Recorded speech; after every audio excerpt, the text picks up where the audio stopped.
My name is Allison Dsouza, and I've been diagnosed with pulmonary hypertension for 3 years now.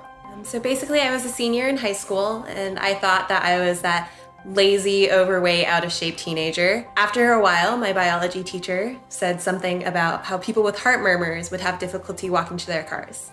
And by that point, I couldn't really walk to my car, I couldn't walk upstairs, couldn't really do much. So I finally had that epiphany that there might be actually something wrong with me rather than just being a lazy teenager. So I saw my pediatrician, who ran a bunch of tests, and I ended up finding myself in a cardiologist's office with him saying, "You have idiopathic pulmonary hypertension and you need to go to UCSF right now."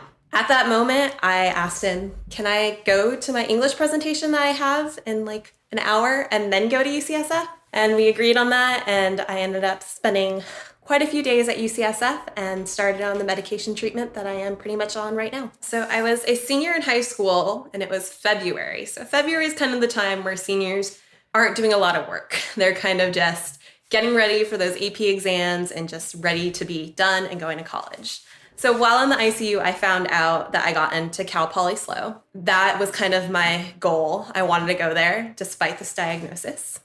And my parents were absolutely terrified because they wanted me to go to the school that was 30 minutes away from home. So after plenty of arguments, we finally decided that I'd be able to go to Cal Poly SLO, which is about 4.5 hours away from home. Unfortunately, that transition turned out really well, only because I was adamant that I'd have to be independent starting from the diagnosis all the way up till now. From diagnosis, I contacted my physicians when I needed to. I dealt with the pharmacies and basically just cared for myself, knowing that college is coming up, I'm going to be independent anyways, I need to learn how to do it now. From that point on, where I was fully capable to order my medications, I did.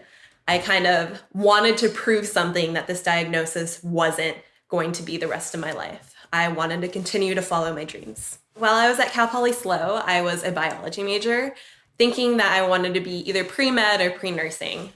And through that, I realized how much I really hated biology. And I also spent a lot of time shadowing nurses and nurse practitioners, which really motivated me, in addition to all this time I spent throughout my diagnosis working with those nurses, really motivated me to go to nursing school and to go to nursing school as soon as possible. So rather than finishing my awful biology degree, at least to me, I decided to try to transfer. And fortunately, that turned out well, and I ended up at UCLA, where I'm currently finishing up my first year here. UCLA was one of the closest schools that I applied to. My dad actually cried when he found out I got into UCLA. And I believe that was because he was so glad that I wasn't going to go to NYU. Although UCLA is further from home, it's actually closer to a lot of very good medical centers in comparison to being in San Luis Obispo, which was in the middle of nowhere, basically, at least in the medical field's mind. Although my dad didn't love that I was traveling further from home, he was comforted by the medical system and that he knew that I could take care of myself after those 2 years at Cal Poly. At times, I feel like my diagnosis forces me to prove myself. There was a 6-month period of time where I was on oxygen 24/7, and people kind of looked at me differently. I had a professor ask me "Hey, do you want to take an incomplete for the class?" It's no, I'm still myself. I can still do well in all of my classes. And that's kind of the motivation that I have. It's despite this diagnosis, I am going to do everything I can to pursue my dreams, and I'm not going to let it stop me. So I did a lot of shadowing, which was incredibly important for me to decide which field I wanted to go to. While shadowing, I realized how stressed out the medical students were and how stressed out the residents were. And I noticed the nurse practitioners kind of in their realm where they absolutely love their job.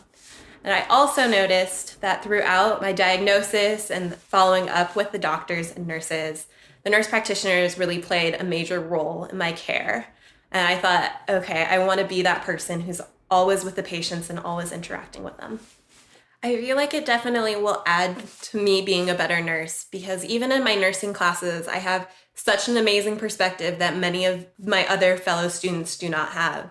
A lot of them, they may have had a sick parent or a sick other family member, and they really don't understand what it's like to be the person in the hospital bed, the one who's always being poked and prodded or asked really random questions. And I feel like PH has given me an amazing point of view that I really appreciate.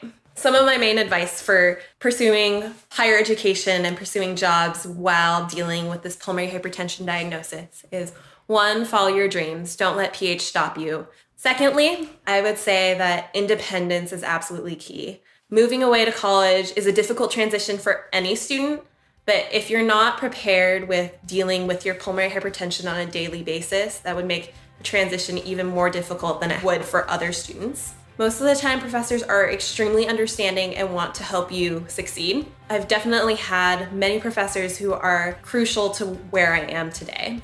Last thing is find all the elevators on campus. I've went to 2 schools, both with a lot of hills, and those elevators have saved me on multiple occasions.